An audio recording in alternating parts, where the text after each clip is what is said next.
Hello, how are we all doing today? This is the Texas Coalition Against Data Centers, the Texas Connection, Chat with TA. I'm TA. I'm Miriam. And this is McLennan County Part 2.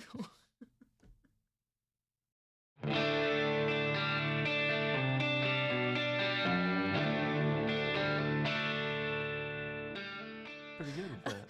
I was like, that was a long pause. Okay. Thought that was pretty cool. We're on a cheap budget, non-profit, no budget. Wow. I'll be honest. I mean, so far it's been out of our pocket and sometimes in the sock drawer too. Got to grab an extra dollar or two. So again, McLennan County Part 2. All right. We have action, we got drama, we got suspense, we got cowboys, we got farm and ranchers. Heck, we even got a spy. You said cowboys. I thought you were going to say cowboys and Indians, and I was like, technically. Technically. I mean, So we left off on the memorandum of understanding between McLennan County, Texas, and Infrakey. wait a minute. MOU. I said that earlier. Sesame Street. Here we go. It's brought to you by MOU. And we had 1, we had 2. I think we got up to 3. This is our third. Yep. Nope. 3 MOUs. Yes. 1 for each letter, I guess. 2 of them just for the city of Lacey Lakeview for whatever reason. Oh, yeah. This one for the county, which claimed repeatedly to not be involved or have any real jurisdiction over this project. But they have this MOU, and I'm also going to share with you this email where they didn't actually want to share this with the public. They sent it to the AG's office, and they eventually were forced to release the MOU that was not signed. We do not know if there is a signed MOU somewhere in existence. But my question is, why would you type it up, go to all that trouble, and then send back to the AGs? What can I release? Clearly, it sounds like there's one there. I would assume so. Again, assumptions. My other assumption would be is if this is happening here, and this is happening with Lacey Lakeview, there was one that was pushing for this, and we talked about that in part 1 about how there was no plan, but they started a plan in January. Go back and watch that if you missed that episode. It's riveting stuff. The rest of this won't make sense otherwise. So. I would say in your county, I would definitely ask when they say, "Oh, I don't know nothing." They probably know something, and to tie that into another show, they were probably cherry picked. Probably want to watch that one too. It's riveting as well. Yeah. So, again, they did send this to the AG's office. They really didn't try to release all of this information, but it did come back. And the reason that this is important is because Infrakey themselves considered the Honorable Scott Felton to be a part of the project. This was part of their original slide deck. It included Charles Wilson, the mayor of Lacey Lakeview, Bill Barney with Infrakey, and Bram Singh with Infrakey. Now, and what does that say at the top of that little slide there? What do they call that? They call it their team and organization profile. Organization. They say our leadership team brings together decades of experience in public service, digital infrastructure development, and strategic partnerships, ensuring successful execution of the L2D2 vision. Now, I would like to point out that company, again, if you didn't watch part 1, was not formed until March of 2025. Much innovation, much vision, and they've never built one. And, not one. Well, not that company. No, not that company, obviously. If you started in March, you sure didn't build one really fast, did you? They've projected since then that they plan to build. I think it should also be noted, just while we're here, the emails between them existed, between Felton and Infrakey existed before Infrakey existed. So, exactly. Again, we're just making sure. There's a bunch of episodes. We know they're long, but you should be aware this organizational profile reflects something very different than what everyone in this community has been told. The other side of this is that they're talking about a private-public partnership, and that is a important detail because if you are a public-private partnership, that means that this is a government entity. That means that there are other restrictions that apply to a government entity, and that the government is directly involved with this project. The alternative is it's a private, a hyperscale data center with no government involvement, and they have their own requirements there too. But what we keep seeing is stuff like this, where it's all merging. Is that poor business practice? Is it poor marketing? Is it... No, they said they had, years of expertise and riveting information. And to be fair, as they say, Scott Felton was guiding McLennan County's strategic initiatives and economic development for years. And Wilson has been championing local growth and fostering innovation. And Bill Barney is a global leader in telecommunications with the CCP. I'm just throwing that out there. And Bram Singh is a visionary executive driving innovation in digital infrastructure solutions. We're going to come back to all of these players at a certain point, but... I definitely will say they got some visions, all They've right. got some vision. I think we'll get to some of that by the end of the episode today. But what we've been talking about is how after being involved, all of these people have been kind of controlling the narrative as other people in the community come forward and ask what's happening. I usually got, there is no plan. There is no plan. I think I heard... And the county's not involved. I think I heard in December, there was no plan in Ross. Then I heard the Chamber of Commerce, there was no plan. Then I heard at the literally Lacey Lakeview, there was no plan. Then I heard at the water board meeting, there was no plan. In McLennan County, and there's no water. No plan. No plan. But no water. But we already talked about part one. Apparently, there was planning going on all while there was no plan. So I guess what I'm saying is at some agencies that I've worked at, the 2-year plan is to tell everybody there's a 5-year plan, and we all know there's no 5-year plan. That's what the 2-year plan was. That was the joke. And it's required when it's a public security threat, but generally there are multiple people who know and understand that it is a public security threat. And we've already spoken, as we've said, with a House member who is overseeing this area. There is no understanding of this being a public-private partnership. It's not seen in that light by the state of Texas. So what are they doing? But I will say, even after all this stuff came out, after the article in the Waco Bridge by Scott Felton, all this other stuff, when we say we're not involved, there was yet another email. What does that email tell us? February 10th, 2026, Calvin and Scott Felton were all still hanging out and meeting and making new plans about the data center. Notice the subject line, data center. So, yeah. That was happening. Yeah, I got a question. All of a sudden, we're talking about plans, we're talking about organizations, we're talking about business, we're talking about people. I feel like the data center in this case was build it, they will come. That's what a lot of them have said. When you go back and you watch the State Affairs Committee, a lot of these data center companies say, we are just essentially brokers for people who want a space within a data center building.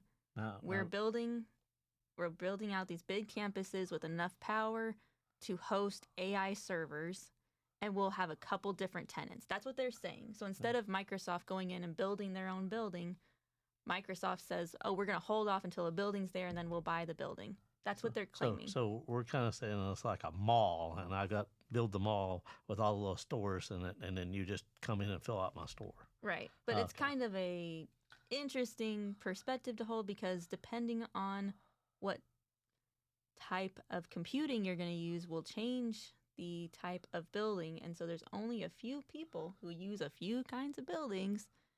So that story isn't holding up the more you pick at it, but we don't have time for that today. No, we'll catch you up on that one. Because, I mean, there's all different kinds of data centers size-wise with the categories for those all the way up to hyperscale, and AI, as y'all have heard.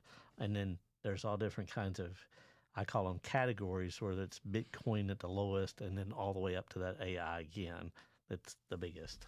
So we'll go into that maybe later if y'all wanted to talk more about it. We haven't even touched on quantum, which all of our House members are so excited about. Yeah. Where's our quantum computing data centers? and when it comes to some of the quantum and things like that, I mean, we all know enough about the way the market and data centers and computers and things change. I mean, think about how much computers and how many phones have you already had in just your lifetime. I mean, whoa, this is getting crazy. This thing could be out of date, and you can look at a bunch of the computer magazines that says guaranteed it. About 5 to 10 years it'll be out of date. It takes 5 to 10 years to build one of these things. Yeah. They make all these contracts, and then they don't fulfill the thing. Who gets stuck with a bill? If public, private, I guarantee you it's going to be the public. I remember when I got my first iPod, and it was like one of those thick ones, and it was in a block. Yeah. And then within, 3 years, they had the shuffle, and it was that big. And you're just like, we've literally lived through the evolution of this technology. I don't think we need to be convinced that this is going to change quickly if you're going to do it well. So makes you wonder why they need such big structures when they know it's causing problems. Yeah. Makes you wonder why they need so much water. Exactly, because they're talking about a lot of these data centers not even needing any of that if we change up the chip route. Makes you wonder why they wouldn't decide to be better neighbors. But we'll talk about that more later. Yep. So as we go back through the way that they kept changing the narrative on us, we have to acknowledge the Brazos River Authority. The Brazos River Authority is pretty involved across Texas. How much do they cover, TA? Well, pretty much that Brazos River Authority. When we say Brazos, I mean, think about where you're at in relationship to the Brazos River. I mean, it has Brazos in the title. I mean, we go all the way up here, and I'm sure people know Independence and Washington on the Brazos. And then you go down there by Fort Bend County, and then all the way out to Matagorda Bay and the Gulf of, whatever this week. I don't know. So when we've asked, and a lot of people have asked the Brazos River Authority, are you giving water to data centers? They've been telling people no. But this is an email from July 17th, 2025, almost a full year ago, where Wesley Lloyd, friend of Chuck Wilson, helps navigate a meeting for Lacey Lakeview. Said navigate. That's what they say. Water. I get it. For the Brazos River Authority and Lacey Lakeview project. They say a water development project. I thought it was a data center project. Well, they didn't say that right up front. It's something to. This is a new character in the game, so we'll briefly introduce who Wesley Lloyd is. In this email, you find out that he's a friend of Chuck Wilson. If you do a little more digging, you find out he's actually pretty involved in the GOP politics of McLennan County. He was at one point rumored to run for office. He was the GOP club president. He has connections with it. I can't guarantee it, but the way that he communicates about his relationship with Abbott online, he is connected all the way up. Yeah. I can't guarantee that, but he likes to. Well, those people at Infrakey, one of them was appointed by Abbott to a regulatory commission that's involved with Infrakey. Yeah. So we've got a lot of ties in here. I mean, that's not saying that our governor knows exactly what all these guys are doing every day of every moment of their life and all their business deals. Yeah. But it would be a good reason to hit pause and call for a special session. Yep. After a series of meetings with the BRA, Wilson ends up communicating with Sujith. And this is still in that same email thread with John Gimble. Why John Gimble is in all of these email threads, we don't know, but we're grateful that we got his input throughout because he was glad to hear that everything was going so well. Sujith, we are meeting with David Collinsworth at the BRA tomorrow. Can you update us on the water requirements by phase and the initial needs and the projected timetable for incremental increases in capacity? So Chuck Wilson knows just enough to ask this question. And Sujit eventually answers and says, we need 5 million gallons a day. Whoa. But eventually you're going to have to ramp it up to 5 million gallons a day of 3, with emphasis on wastewater as a preference, which is a good sales pitch. We really would prefer it if we had wastewater versus freshwater. And then the latter phases is for a power plant on site. So again, they're separating out the water use of the data center and the power plant, even though they need water for both, and it's the same thing. And don't forget the gas plant before it's over with. Yep. And so all that water that I said before, water to build it, water to put the walls up, water to do ceiling. The amount of water, I believe, is insane. It's insane. I think the one in Georgia, when they said that they stole 30 million gallons of water, I think that was during... They stole it. They did, because they didn't pay for it. That would be the definition of stealing. Yeah, they're like, we were going to pay it later. It's like, me too. I just took it out of the store ahead of time, so I had it. Isn't that like that cartoon thing? I want a hamburger today, I'll pay you tomorrow. I will gladly pay you yesterday for a hamburger today. Yes. So he says, okay, so 5 plus 5 is 10 when fully built out, and whatever gray water we can source, correct? And then Suji says, no, 5 plus 5 plus 5 plus 5 equals 20. So 20 million gallons of water a day is what they were going to request from the Brazos River Authority. That's, on a 30-day month, 600 million gallons of water for a data center in this community. How much? I think you know how much water Lacey Lakeview uses on a monthly basis, right? Yeah, I don't even want to sit there and pick holes in every little piece of this, but yeah, not even close. I mean, that's just nuts, the amount of water. I mean, and we've seen the same thing in other counties too. In fact, in another county, I think we pointed out, they just went ahead and drilled a well, and then, we're worried about the consequences later. Well, yeah, and I believe it was I could be wrong. I have the video for it. There's a data center here in Texas, and I want to say it's the one up in Laguna Park. And they said that they were drilling 4 to 6 wells. And everyone's asking them, why are you digging 4 to 6 wells? And they're like, for redundancy purposes. It's like, you don't drill industrial level wells for redundancy purposes. They're like, but if anything goes wrong with one of these, it's like, you still don't drill 6 wells directly into the aquifer for redundancy purposes.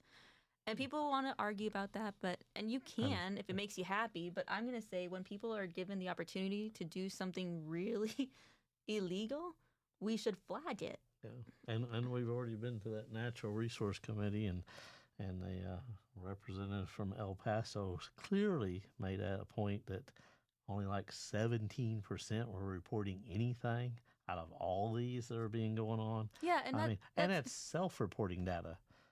Yeah. Please ask me how wonderful I am so I can tell you I'm great. Why don't I get to self-report my water usage at my house? Yeah, well, would you tell them you use more or less? Who knows? Maybe a little bit less than I do. I definitely... I mean, self-reporting data is not good data at all. What you need is that we need an independent person regulating these things to make sure that what's being said is actually accurate. I would like it if my electricity bills went down in the summer instead of up because of the AC, but unfortunately it goes up, and that's life, and there's a meter, but somehow these people have gotten to be off the meter. I don't understand that. And again, the Brazos River Authority has repeatedly denied any involvement in this project, but here you can see the long-term questionnaire filled out by the city of Lacey Lakeview. Just so you know, if you're looking at this and you're like, that's pretty crazy, this is the first one. Because... The first one. Much like the MOU. And David Collinsworth, back in that July meeting between him and Wesley Lloyd, he said, we will certainly help the mayor however we can. And I'm connecting him to all of these people. And it goes without saying, he can bring anyone from his team that he would like to participate. Can I get you to go back to that slide? The little email thing. Well, which one? That this one? The one with the little redacted looking stuff on it. Oh, yeah. I clearly am wearing a pair of glasses. As far as I can tell, it looks like Chuck Wilson and redacted. Yeah. And then Chuck Wilson and redacted. Am I right? Makes you wonder. I'm just going to pitch this out there because I've been asked questions before, so I'm going to pitch this out. I have had a title of investigations, and looks like that was redacted a little bit. I sure hope you wasn't using your own telephone or your own computer, because if this goes to some kind of full-blown hearing investigation, those are in the cloud now. You can thank big tech and data centers. We can still get all that info. I mean, technically. it's true. I've done it before. Well, why would here's the question. If this is his government email why is and it it's redacted? a public information request, why is it redacted? Yeah. I would hate to see a @Infrakey email here next to his name. Yes. I'd hate to see a private email here next to his name between Wesley Lloyd, Freeman Mills, SPC.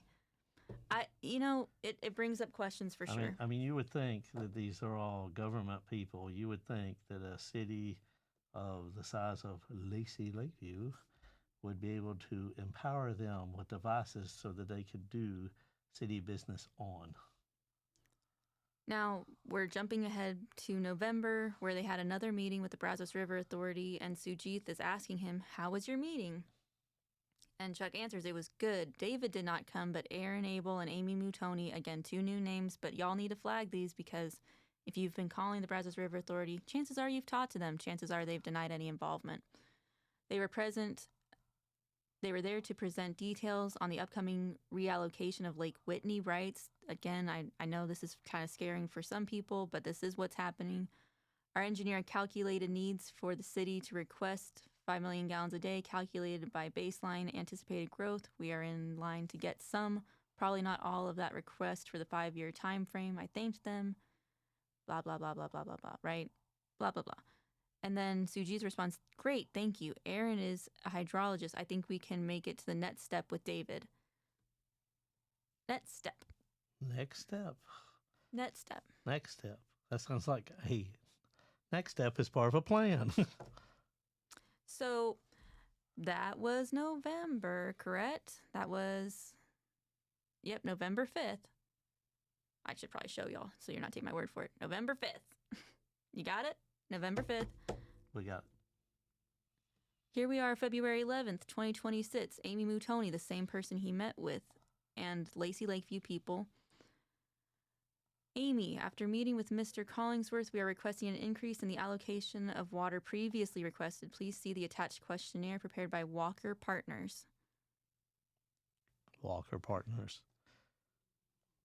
They are water increasing. people. They are increasing the allocation that they were talking about with the one that they were already requesting, 5 million gallons a day, on multiple requests, because we know it was 5 plus 5 plus 5 plus 5. Which Walker Parkers are also involved in Hill County projects, which we also have showed y'all before. Infrakey was going into Hill County.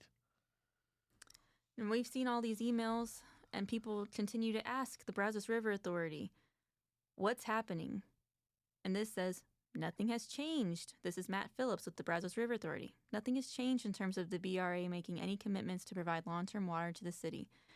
As I have said," and here's another place to question, are we talking about the city? Or are we talking about a public-private partnership? Or are we talking about an exclusively private project? Because according to Matt, nothing's changed in terms of them providing water to the city. "We do not have any long-term water available to contract at this time. The city did ask for their current customers. In terms of infrastructure being built to take water out of the thing, we're not a regulatory entity and would not be involved in that process. Any party wishing to build that type of infrastructure would likely have to secure state or federal permitting through the TCEQ and the U.S. Army Corps of Engineers. Hope that answers your questions. Let me know if you need anything else." Does not answer our questions. That doesn't answer anyone's questions. But now we have it. Oh, they made another request. Another request. MOU 3 request to Brazos River Authority, or BRA. Y'all, 2. This is a really hard piece of paper to sort through, but what you need to look at and you need to focus on is where it says industrial. It's in the middle on the right. industrial water use, they are asking for 28,000 acre feet of water. I'm not a water person. That's a lot of water. It's a lot of water. It's an incredibly stupid amount of water to go towards any single project.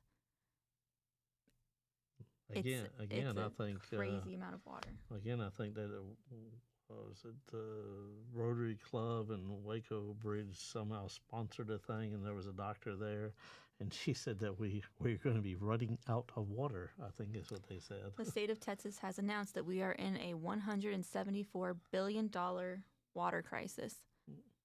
It makes you wonder. But I want water. I believe that we are working on the assumption that this has to be Brian. Good afternoon. This is Calvin with Lacey Lakeview. Could you give me a call when you get a chance? Wanted to reach out to you and see if this coming Monday, May 11th, would work for you to have lunch with us. We will be meeting at a representative from the Brazos River Authority and Infrakey. We'll be meeting at Opal's Oysters again. Opal's Oysters. Opal's Oysters. Man, these people got some money. And so, yeah, they like to party. They like to party.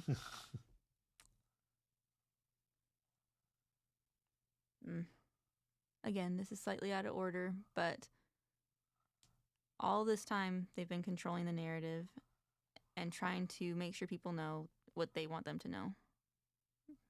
We're out of order, but just as a reminder, these people have been involved the whole time. Okay. After the story broke, a lot of people were calling anyone and everyone they could think of to get a handle on what's happening. Well, that's usually what happens when a crisis hits a community. Is you want answers, you want questions, you ask your neighbors, you ask your friends. You know, sometimes you even telephone your mom. Yeah. And it makes sense to call the city of Waco because that is the entity that actually had the jurisdiction over this property. They were in the extraterritorial jurisdiction of Waco when this all happened. Yep. But Waco declined knowing very much about this project. So we think it's important for you to see some of these emails. This is in February of 2026. This is, when people would probably start really harassing the city of Waco. And instead of really addressing this publicly, they had private conversations. Lacey Lakeview coordinated a meeting with the city of Waco on March 2nd, 2026 to initiate formal discussions. The project was expected to operate under Waco's existing TCEQ discharge permit structure, and these conversations were all happening with Waco. Sounds like more plans. Yep.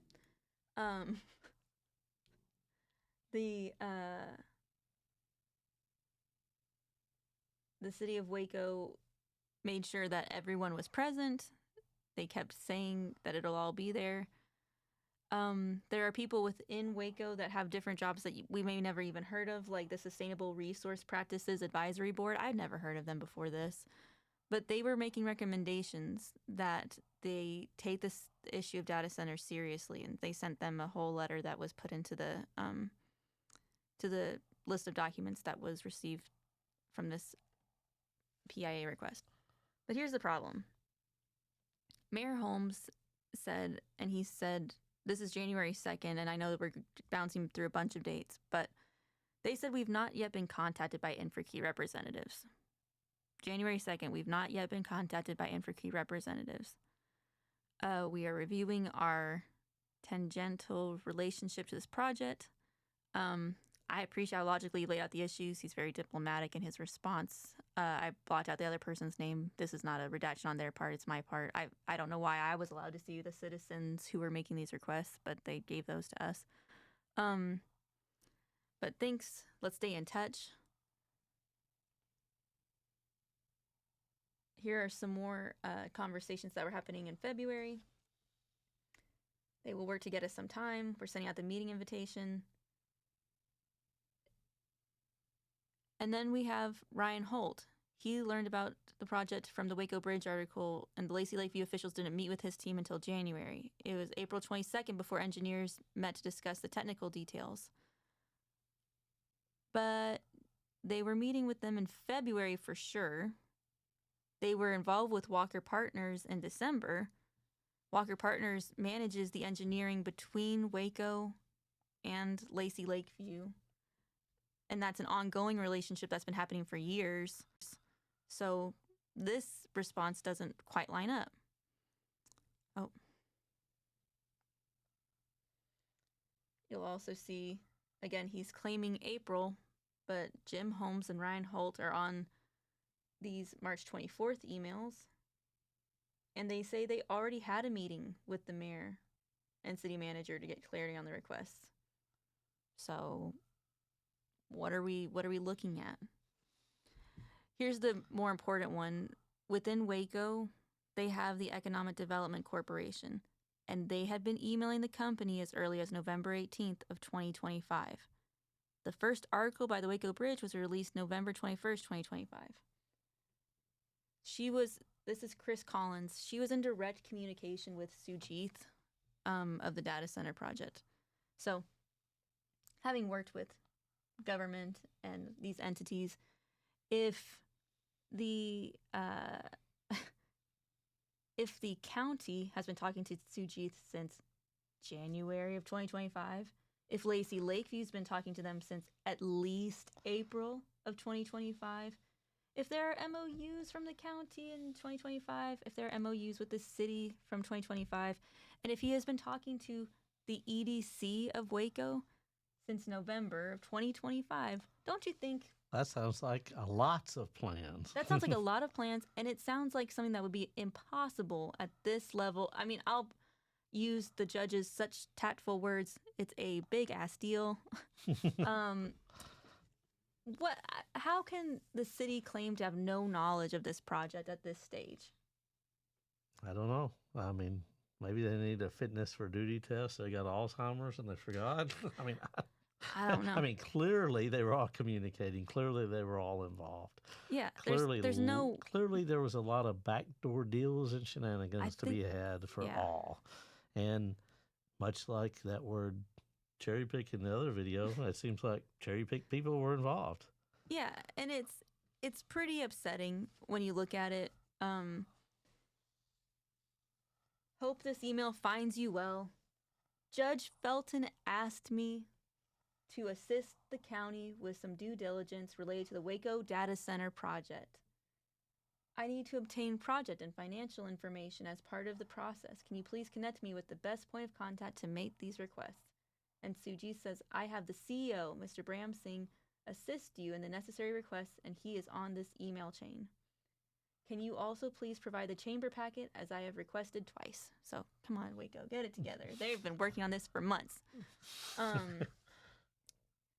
Oh, Lord, what is that? It's a good question. This is some more stuff with the Waco EDC.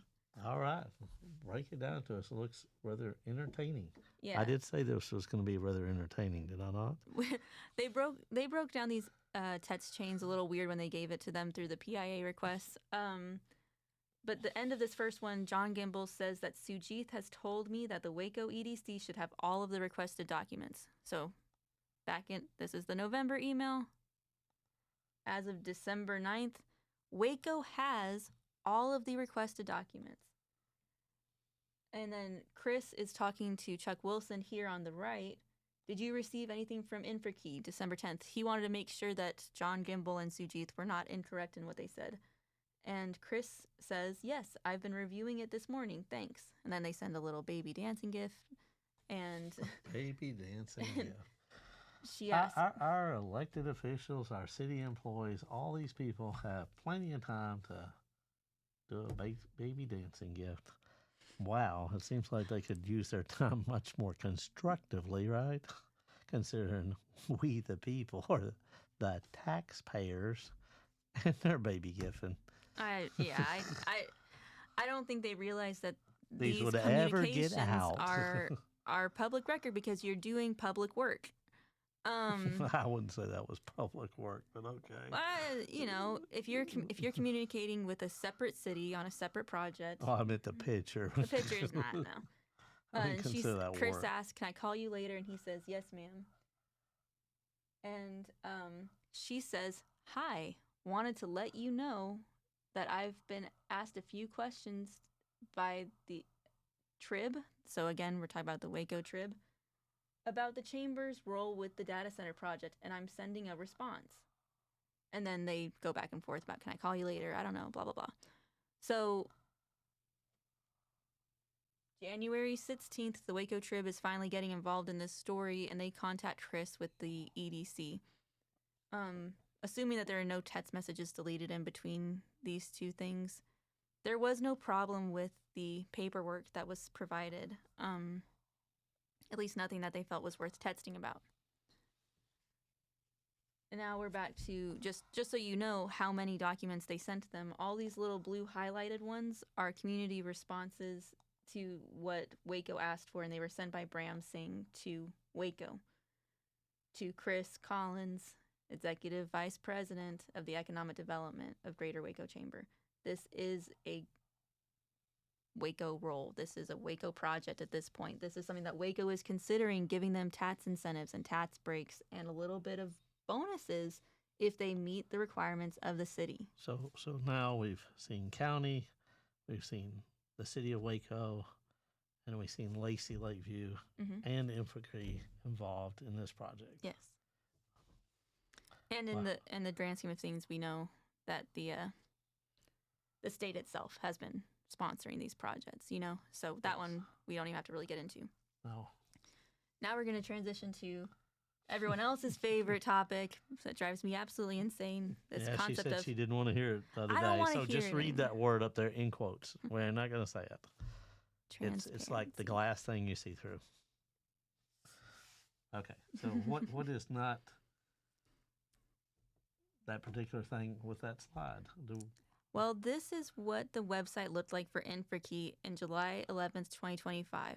Okay. Now, we should probably cut over to you for this one entirely, because what happened when people started looking at that Infrakey website after the November project was released?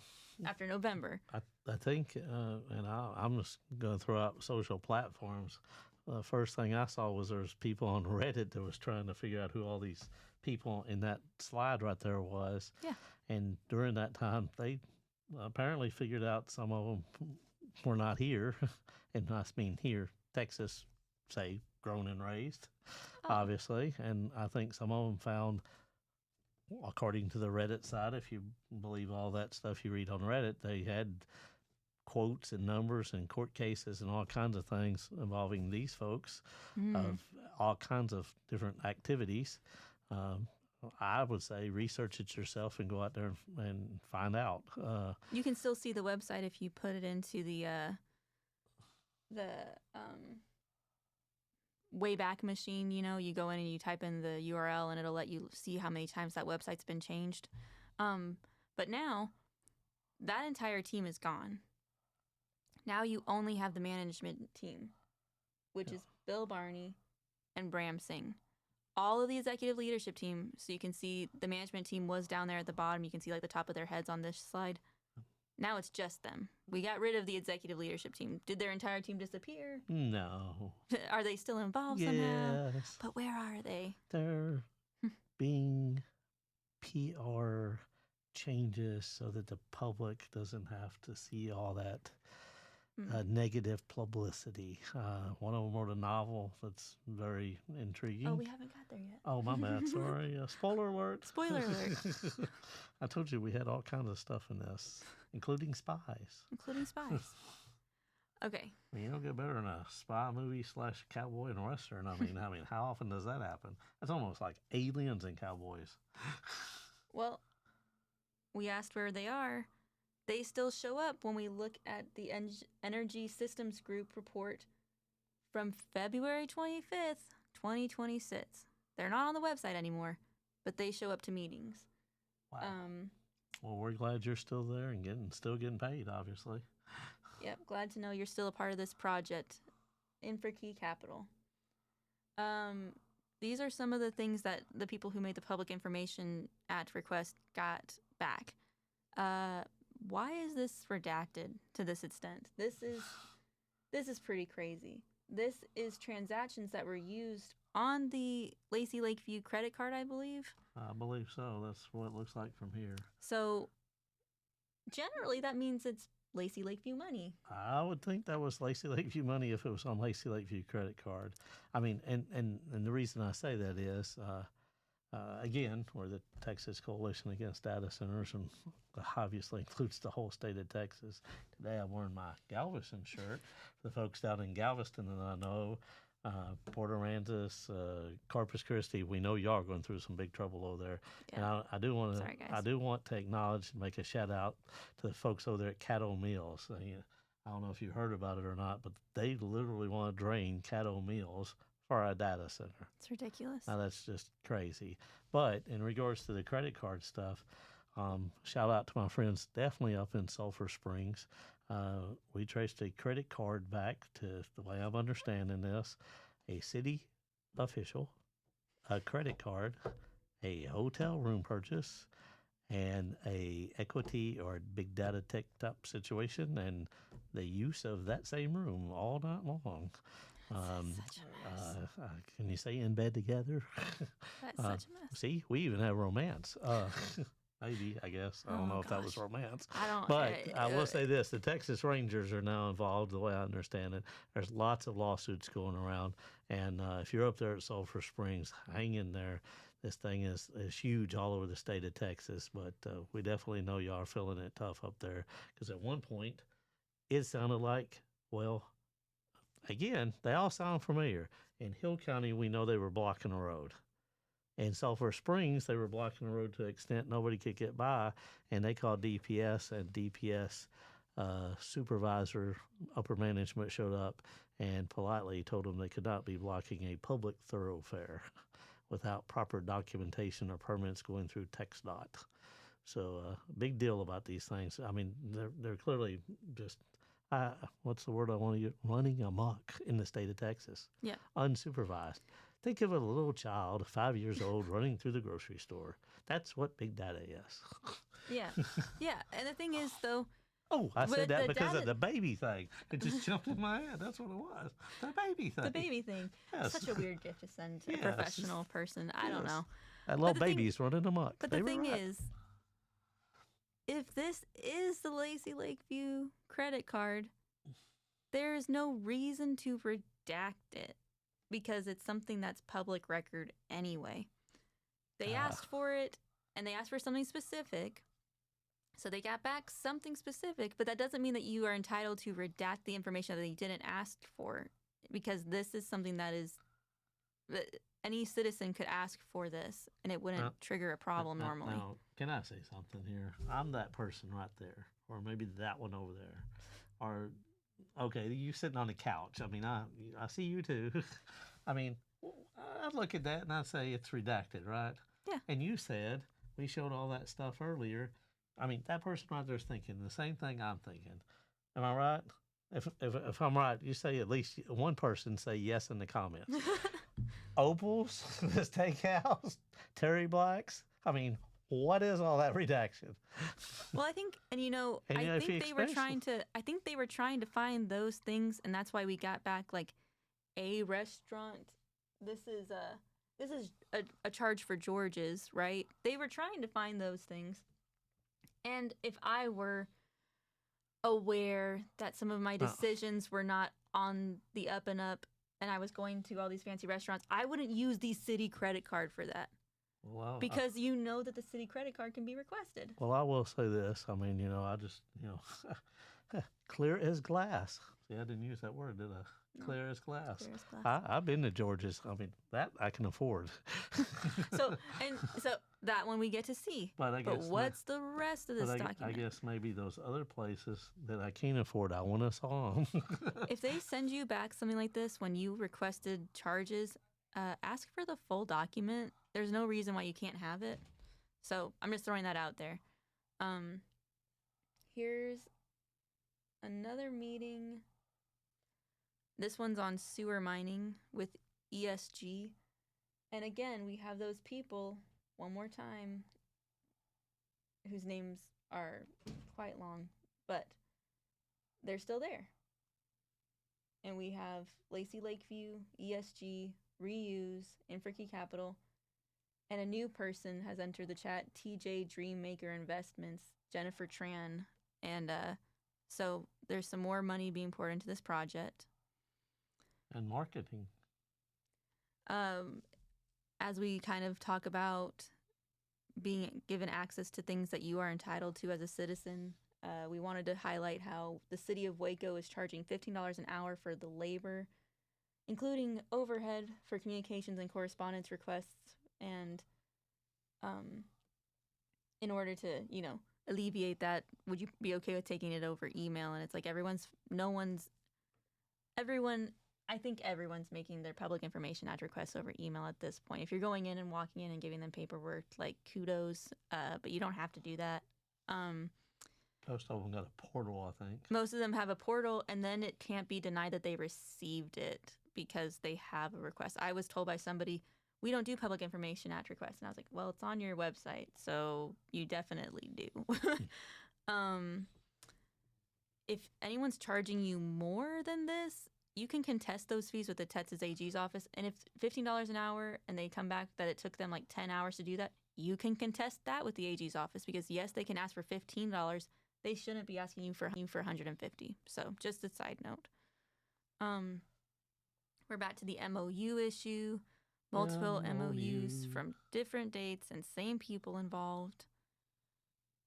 This is the December one. The other one was from June. This is McLennan County Commissioner saying that they're committed to transparency and will continue to provide accurate information as it becomes available. This was December 29th, 2025.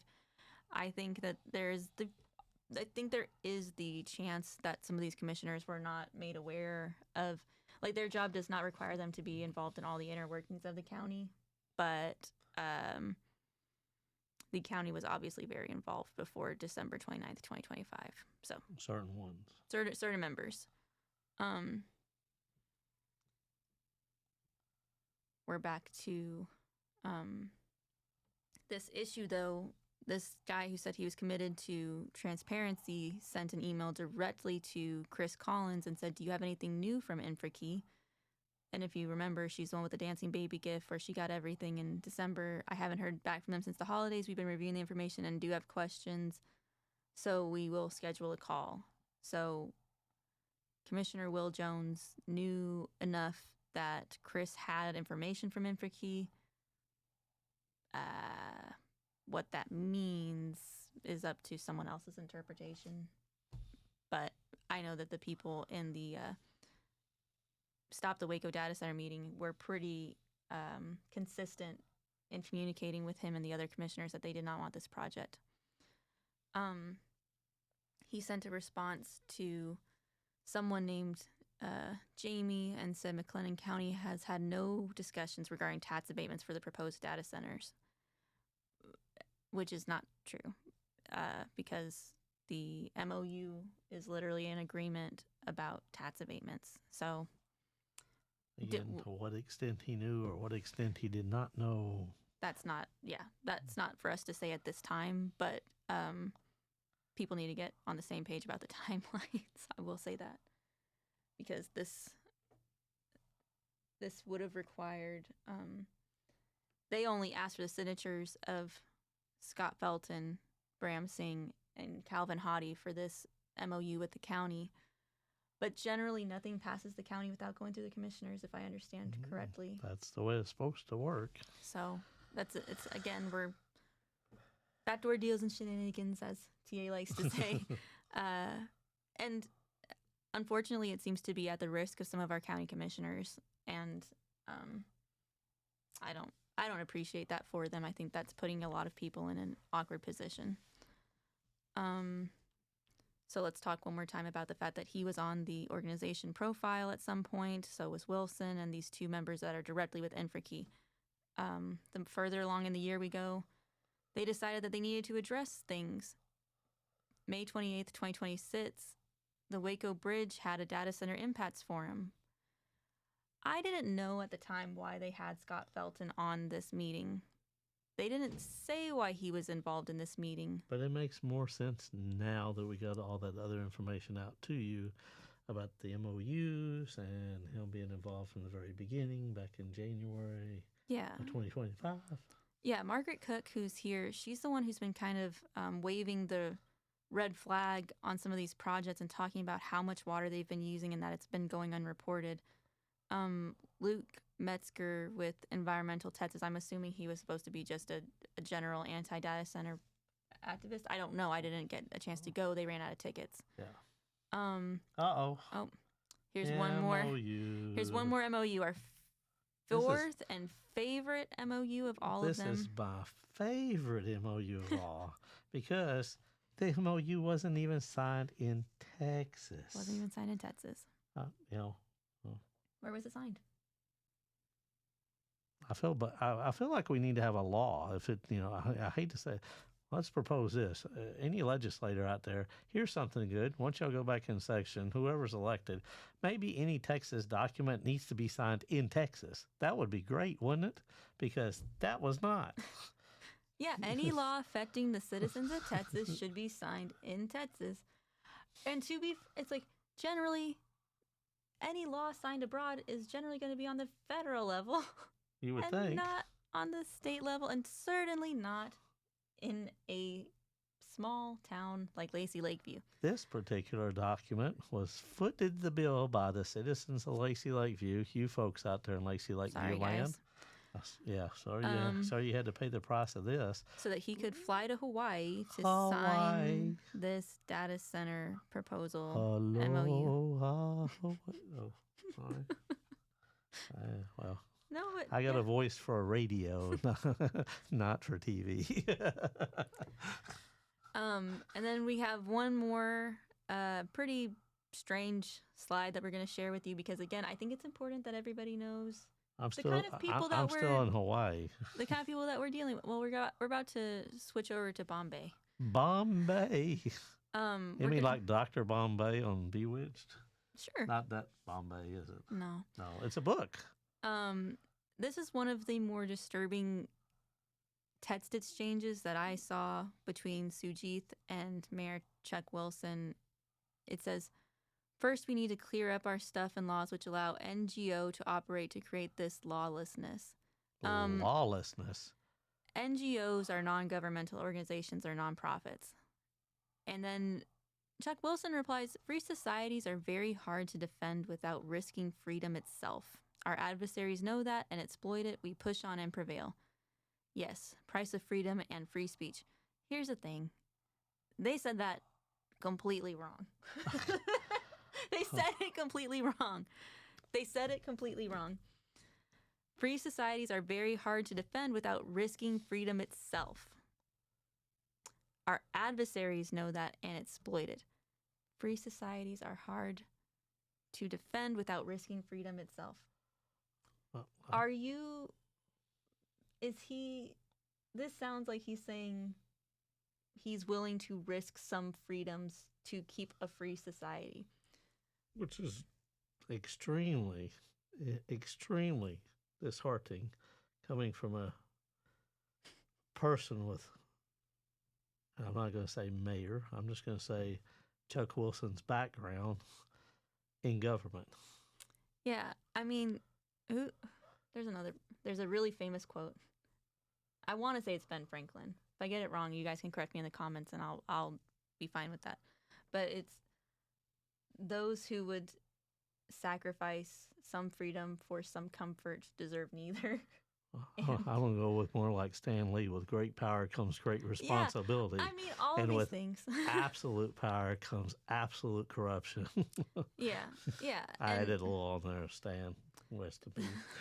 But, I mean, that's really what's happening. It's harder to do the right thing than it is. It's easy to do the wrong thing. It's that simple. Especially when you think that your version of freedom is correct, when you think that your version of the right thing is the absolute right thing, and you're doing it in a bubble. Notice that John Gimble is no longer on this text chain. This is just between Sujith and Chuck Wilson. And I don't even know the date on this one.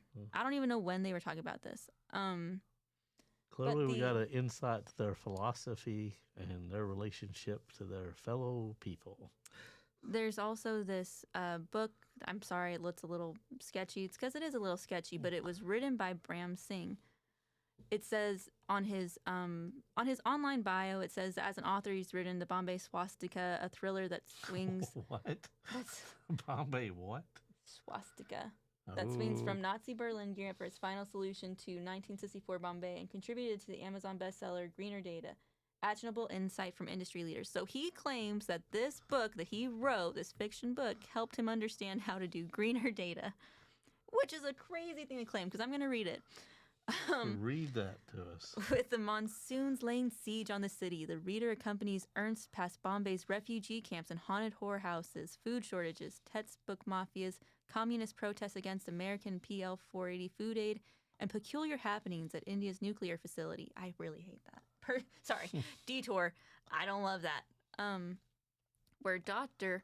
Homi J. Bhabha, the nation's atomic mastermind, gets drawn into a conspiracy hatched in his absence. I'm pretty sure that means that Dr. Bhabha is the good guy. This one-of-a-kind thriller unfolds through the eyes of a motley cast: Salim Ali, the South Indian Muslim engineer.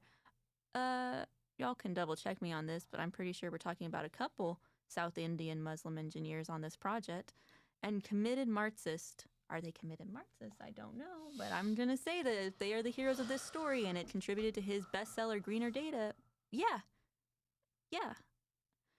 Bharavi, the enigmatic and sensual refugee girl, Sethji, the dowry messiah, I don't know how to say any of those words, smiling Buddha dying from radiation exposure, and Andima, the blind mendicant who sees what we can't. Bombay Swastika has an exploration of dark world of absolute truths.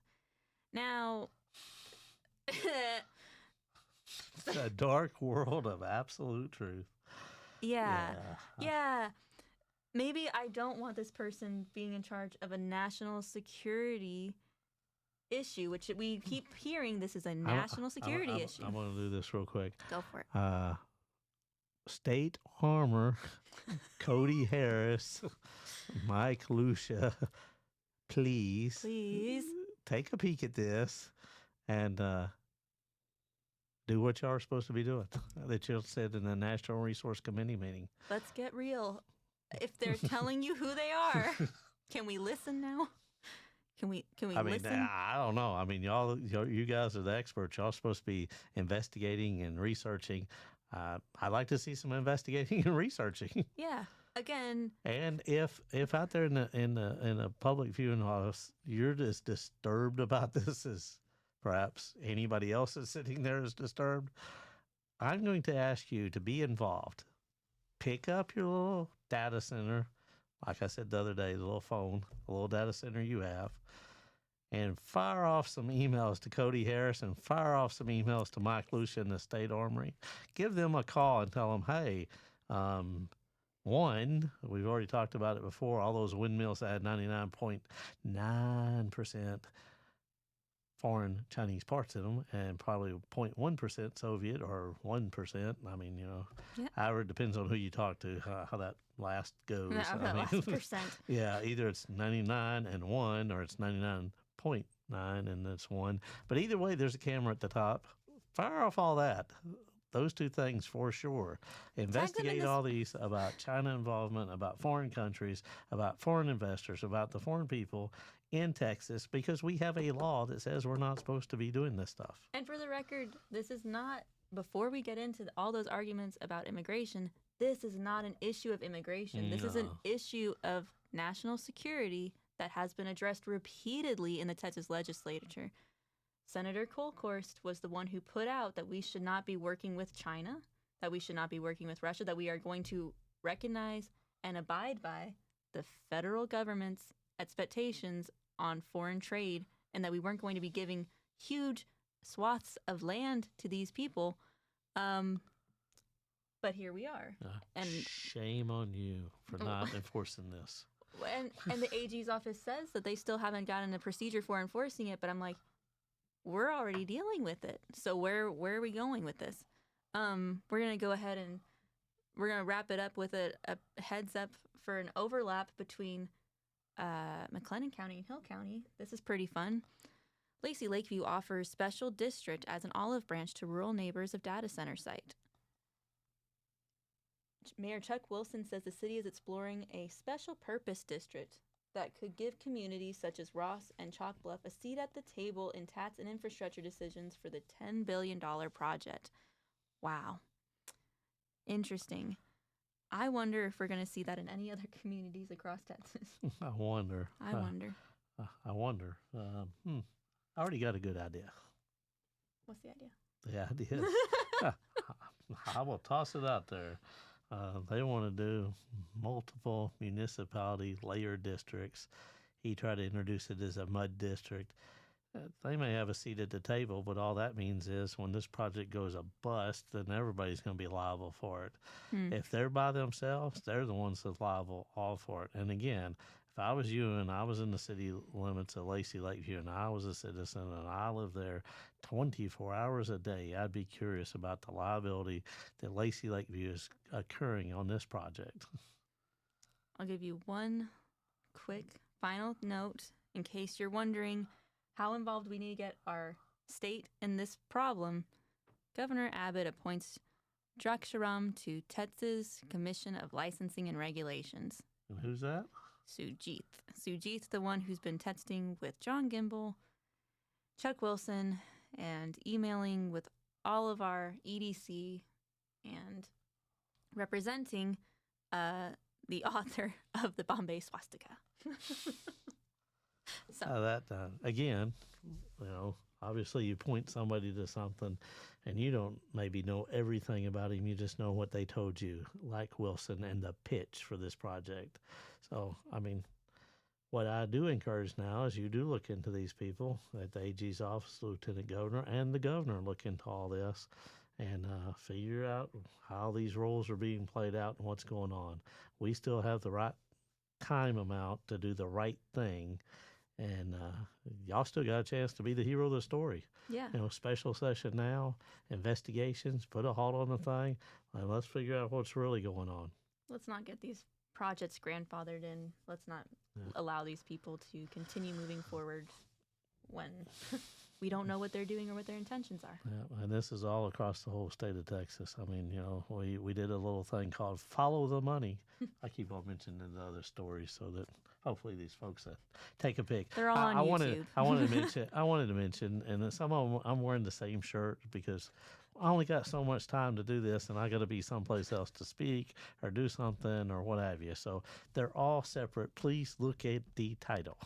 Okay, on Follow the Money, it went back to Larry Fink. Most of all the projects that are being done is with Larry Fink. And again, these people need to be held to some accountability.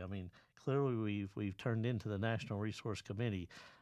Pretty much most of them are all in a flood plain, 100-year flood plain. I haven't even got to flood zones. I haven't even got to soil conservation. I haven't even brought in the experts on this stuff yet. I haven't even begun to talk about the monarch butterfly and the epidemiology people yet. I thought you might stop me, but anyway, I can continue on and on and on. This is affecting a lot of stuff. We've got a lot of the beekeepers, yeah. You people need to really look at this thing. The bees die. We all die.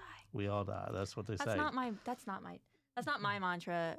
I acknowledge it. Yes. But it is come important. on, guys. I'm really concerned about the actual lives, about the people being built around this. Yes. The bees are going to die, but have you seen what's happening to the people who live right next door and that are literally being driven crazy? Yeah, I'm sorry. It's a horrible situation. And I'll be honest, right now people are under an immense amount of stress that these people are already causing, and the thing isn't even up yet. Yeah. There are people having heart issues. There's people having stress issues. People are having to go to the doctor more just because of the stress they're putting in because they don't even have answers for these things. Right. When we start asking questions, there is none. The only question that can be answered is who's making money? Big tech, data centers, and the stakeholders. That's it. Data centers don't make anything. Yeah. Not for people anyway. I'm going to go, we've talked about different people and different things on this show. I'm kind of going to go with Mo from Yellowstone. That's also on the Marshalls or the Y Marshall, however you want to call the TV show. He made a thing in the gym that, he's a farm and rancher. And you know, amongst everything else in the acting thing. But I mean, as he put it on there, the little phone ain't going with me to the next world. And as far as we know, there is no ancestors of any of us in any culture or anything else that a spaceship is going to come in and bring us water. I mean, I thought that was a pretty good statement. I mean, he said a whole lot more if you get a chance to watch the thing. I mean, there's a lot of people involved in these things that are speaking out against it across the United States and in foreign countries as well. Yep. Canada said kind of, whoa, unless it's a project that's good for Canada people, we're not even wanting to talk about it unless you can frame it in some way that is going to benefit them. And then in Germany, I mean, as I talked to them about doing policy, I mean, we went through individual things from sound waves to decibels to electricity being used and what it was going to do to the people over there. I mean, we went through over a month of conversation. And I think we'll circle back and we will hit some of the more nuanced topics about the data center conversation that have been happening when people claim that it's better for health, it's better for these things, what's it going to contribute to society. We will talk about that, but I think it's really important that we acknowledge the reason that we're here is because there's been so much government corruption and cover-ups that we haven't even had a chance to look at what's really happening. So I think the data center has become a lens, like a glass lens, for us to see other things that are happening. We have been somewhat complacent in electing other people, elected officials that we thought were going to do things for us and giving them a title and go forth. And now it's affecting our daily lives. We, the people across the United States, need to come together as one and say, hey, we're here and we want to be part of the process again, like we should have been the whole time. And we, the people, should have been monitoring a lot closer. I know I should have been. Yeah. But we'll see you guys next time.